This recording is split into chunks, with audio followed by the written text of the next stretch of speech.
So now let's see how we can add in custom brush inside of Blender.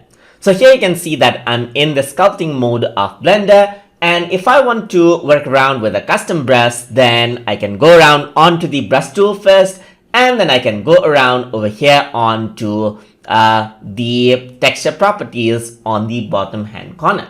So if I were to go around here you can see that it says brush. So I'm just going to go around and click on new. So once I do that, what happens is that I can choose the brush I want to add. So I'm going to go around over here, and here is no brush. So what I need to do is I need to first open up an image as a brush. So I'm just going to go around onto open, and then I'm going to navigate to the folder where I had my brush. So I have a folder called, I have a drive called TutorTube. So here there's a file called brush.png, which I'm going to open.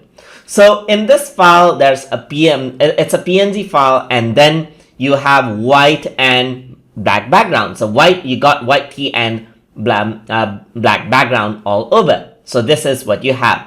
So if I were to go over here now, what happens now is that if I were to draw around, you can see that I draw a bunch of T's right there. That is, it has exactly used the same brush with what we chose in our PNG file. So if I were to go around over here, let me just turn on Dyn Topo to make it smooth, and you can go around, and then if I were to go around right here, I can make it smooth. I'm just going to disable this out right here, go on to the side, and if I were to draw around, you can see a bunch of tears right there, and by default you can see that it just projects out the T right there, and there's a bunch of tears all over this sphere now. And that is how you can add custom brush so that you can use it inside of Blender. So hope you guys learned something as always. And as always, please like, comment, share, and subscribe.